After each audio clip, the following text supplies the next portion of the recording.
দর্শক, এই মুহূর্তে আমরা আছি বরুখালী বাউফলে উপজেলা স্বাস্থ্য কমপ্লেক্সে। আমরা আপনাদেরকে জানাতে চাই যে আজকে বাউফলে কালাই ইউনিয়নে ট্রাক চাপায় একজন নিহত হয়েছেন, দুঃখিত মোতালেব নামে। তিনি 10 মিনার বগুড়ার বাসিন্দা। জানা গিয়েছে তারা কালাইয়েতে আসেন কাজের জন্য এবং যাওয়ার পথে, আমতলী যাওয়ার পথে একটি অটোতে করে যাচ্ছিলেন। সেই অটোর চালকই ছিলেন মোতালেব এবং এছাড়াও আরো 2 জন আহতের ঘটনা ঘটেছে। আসাদুল ও আব্দুল বসার নামে 2 জন আহত হয়েছেন।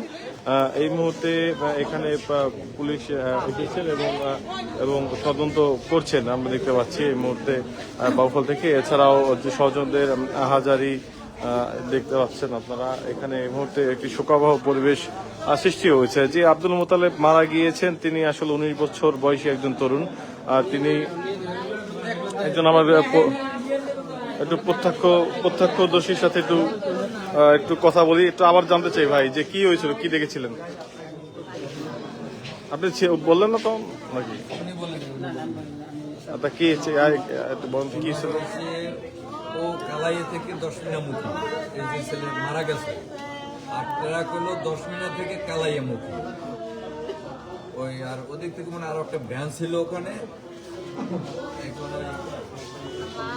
ট্রাকে পাইছে এটা মিছিল গাড়ি, ট্রাকে পাইছে উঠে গেছে, ড্রাইভার চাকার তলে উঠে গেছে। আর 2 জন প্যাসেঞ্জার ওরা কম অ্যাক্সিডেন্ট। কখন ঘটছে, কোন জায়গায় ঘটছে ঘটনাটা?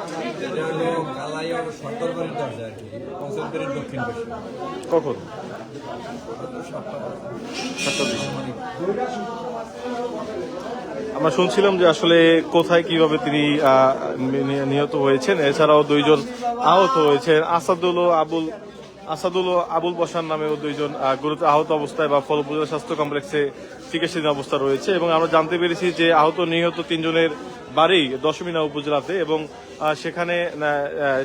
সেখান থেকে বাউফলে তারা কাজের ক্ষেত্রে আসেন এবং সেখানে থেকে 10 মিনা ফেরার পথে একটি অটোতে করে যাচ্ছিলেন।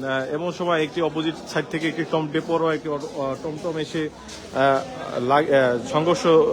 সংঘর্ষ করে অটোরিক্সার সাথে এবং সেই অটোরিক্সা থেকে সিটকে, যিনি চালক ছিলেন মোতালেব, সেই মোতালেব সিটকে ট্র্যাকের নিচে পড়ে যান এবং সেখানেই তিনি গুরুতর আহত হন।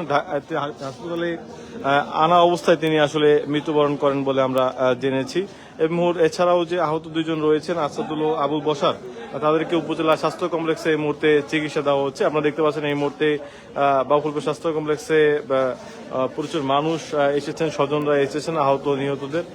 দেখতে পাচ্ছেন যে এখানে 10 মিনা থেকেও অনেক মানুষ এসেছেন, কারণ তাদের বাড়ি হচ্ছে 10 মিনা উপজেলায়, যার কারণে সেখানে তাদের স্বজনরা ছুটে এসেছেন।